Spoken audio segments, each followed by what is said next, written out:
Hi, happy Wednesday, peak of the week, folks, November 13th, 2024.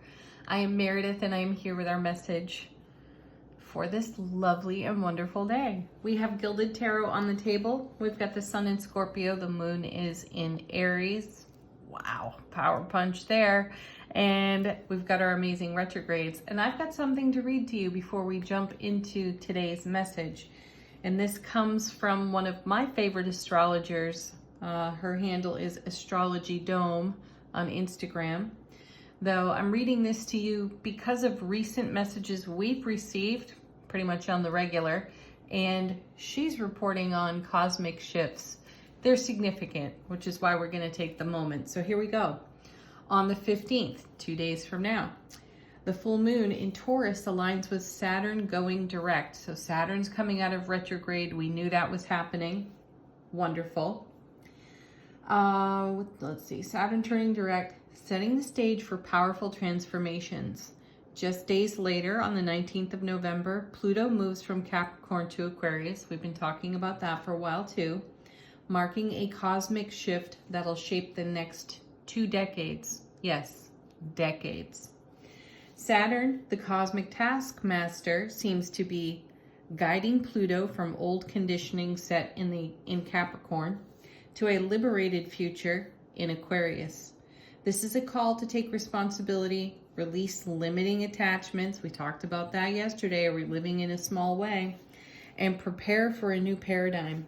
The Taurus moon, craving stability, is conjunct Uranus, also retrograde, pushing us to break free from old emotional attachments and outdated ideas about security. It's time to embrace fresh perspectives on peace and abundance. With a supportive trine to Neptune, we're invited to connect with a higher vision, expand our consciousness, and trust the process. How many times have we pulled the trust card? How many times have we talked about the fulfillment of our visions lately, right? It's kind of a big deal. Meanwhile, the Sun in Scorpio, trine Pluto, signals deep transformation. This is the last Taurus full moon with Pluto in Capricorn for 240 years. That's kind of wild. A poetic end to an era of exposing systemic shadows. Can we let go of outdated patterns of control and fear and welcome this radical change? This week offers a pivotal portal for a seismic shift. Seismic shifts, paradigm shifts, really dramatic astrological placements at this time. The cosmos is moving and the cards have been influencing us for days and weeks about our journey, our vision for our journey. And over the past couple of weeks, the first card we turn over in the reading has typically been one that evokes a lot of joy in all of us, a lot of joy and happiness, great encouragement. So let's see what the cards have to say, keeping in mind that beautiful astrology update. Our first card doesn't disappoint. Here's the Four of Wands for us. Gorgeous. This is the happiest card out of the minor arcana of tarot, and it's great stability. And we have this Taurus moon looking for some stability as well. It's going to find it, that's for sure. So we're speaking to our personal foundation here in the Four of Wands, how we exist within our sphere of influence, how our energy is influenced, how we're channeling that, what we're creating. That's what's in our Four of Wands. Next we have, look at that, Ten of Pentacles. The Everything card. Pardon the lighting, by the way, the sun's not even up yet. I have an early day, so we're having an early reading. So Four of Wands into the Ten of Pentacles. Amazing. This is exactly what we're talking about. We're talking about the fulfillment 10 on our foundation, Four of Wands, and it's everything. It's our legacy of happiness. The message I just shared with you from the astrologer, where we're making a shift with Pluto for the next 20 years.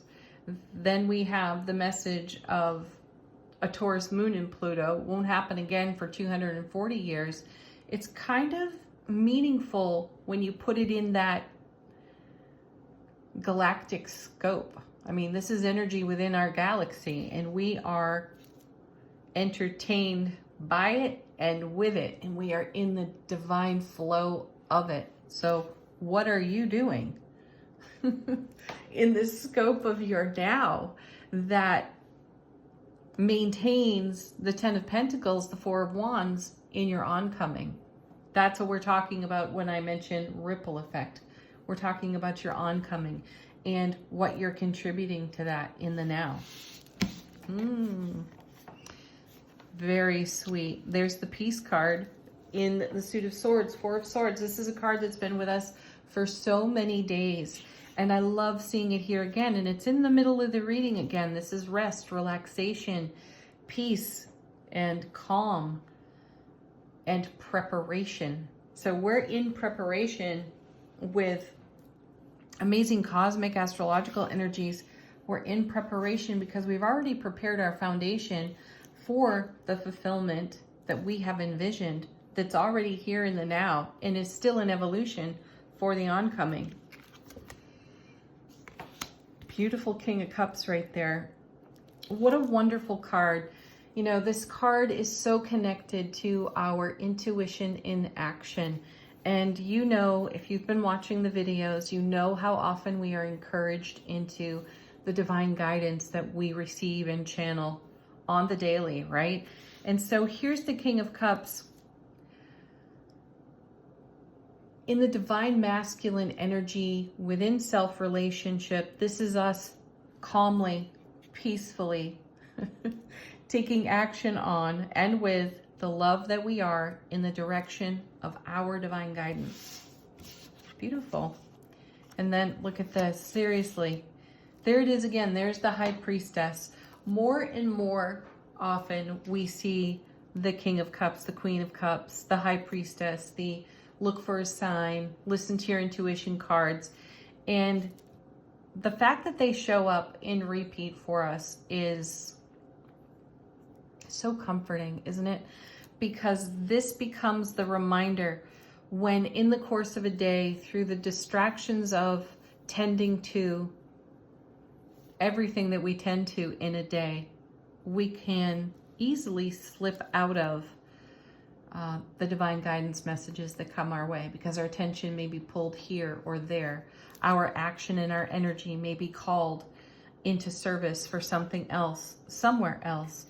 And the cards keep bringing us back to a peaceful center, which is fabulous. And from that peaceful center, we do not feel limited. We do not feel restricted at all in the divine flow of the love that we are, which also heightens the intuition. So the dial is never quite turned down yet. We are ever reminded in an encouraging and an enthusiastic way through the cards that this is always here running behind the scenes. And the reason I emphasize that is because so often we talk about how the program or the belief system is running in the background. I'm not saying that it isn't, because it is. It's part of our subconscious, right?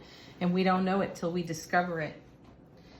And it's interesting how life will give us the opportunity to discover it. But I also find it exceptionally comforting to know that as much of a program may be running in the background is equally matched and outclassed by our soulful presence. Whether it's in the foreground in the moment or in the background as well, depending on what we're doing, what we're up to, right? So here's the High Priestess, yet again reminding us of our soulful presence and the truth we speak through our soulful presence, which is what brings to life all this beauty here in the Four of Wands and the Ten of Pentacles on our foundation. That's what brings the fulfillment. So, bottom of the deck, how's the universe helping us out behind the scenes? Our first card is Eight of Cups, coming around again. Another card that's been coming up for us recently and often.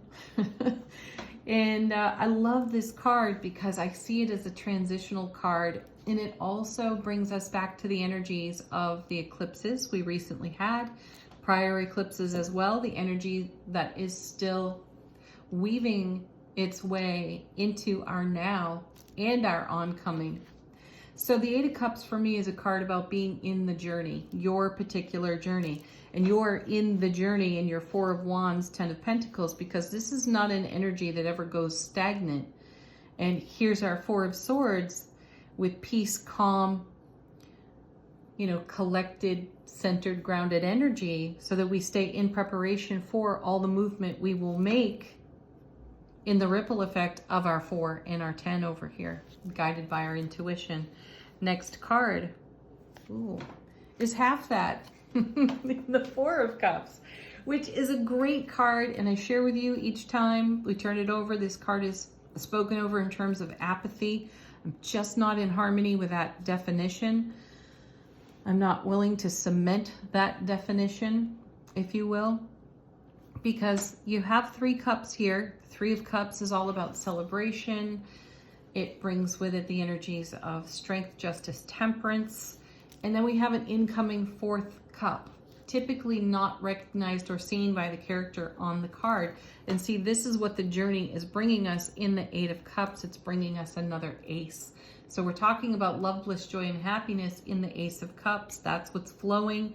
That's what's creating all of this gorgeous energy here. So the Four of Cups for me not only is an emotionally stable card, but it speaks to divine intervention, divine blessing.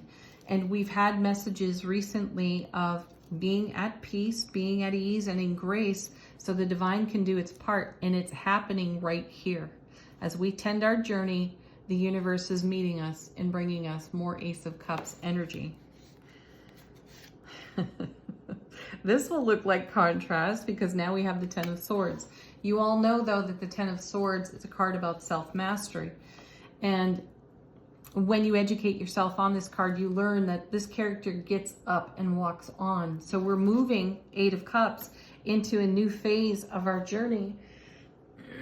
Excuse me. And we're doing it in 4 of Cups, 4 of Swords energy, which is heart-mind coherence. Beautiful. Taking our self-mastery in our heart-mind coherence as we plumb the depths of our journey of fulfillment in our 4 of Wands, 10 of Pentacles. Now we have the 2 of Wands. Excellent card. Isn't that gorgeous? Because what are we walking toward over here in the 8? A whole new world of opportunity as created by our self-mastery, heart-mind coherence, intuitive guidance, divine blessings. And how are we doing all of this? Queen of Wands with great passion. We are receptive to ourselves. We are receptive to our own evolution. I think we kicked off a reading, was it yesterday, with the Ace of Wands? It was recent anyway. A nice, fiery, passionate, motivated, enthusiastic energy. And we're still in it here with the Queen. If I were to keep going, we've got another Queen. It's Queen of Swords. So we're doing all of this decisively and deliberately. Excellent, and congratulations. Keep going, because the journey is beautiful. Angel answers, fresh messages. Put your questions to the deck if you have them. Ooh. All right, what do we have? Oh, I like this. First, we got a jumble here. Abundance. You're creating it. You are the master of it.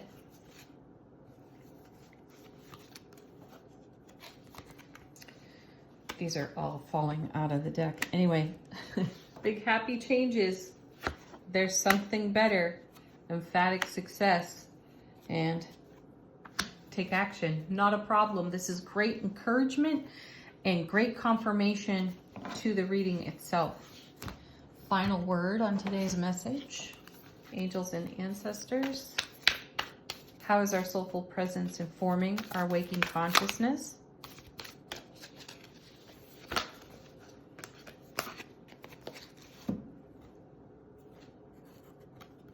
We've got 2 cards. Ooh, nice. Oh, how perfect. Seriously, greater confirmation even. We have the Hermit from this deck, which is retreat and recharge. We have that here in the 4 of Swords.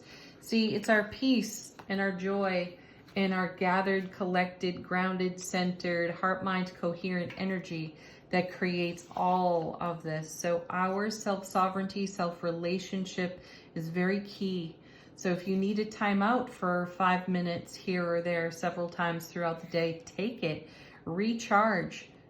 Recharge your loving presence, your soulful presence, and continue to bring that into every aspect of your day-to-day life. Then we have, to go with it, the Seer. Of course we do. Oh gosh, see, beyond the current situation, you want to be looking at the bigger picture, because we're talking about your evolution of the now and how it contributes to the oncoming. So you want to be keeping a focus on your love, bliss, joy, happiness that the cups provide here, and where we are so happily creating ripples in our cup energy. Perfect, right? So our focus is on love, bliss, joy, and happiness. If you need a timeout to gather yourself and gather your energy because you may be distracted for a little bit, do that. Get back in tune with your divine guidance. Have the most beautiful Wednesday ever. Peace, love, namaste.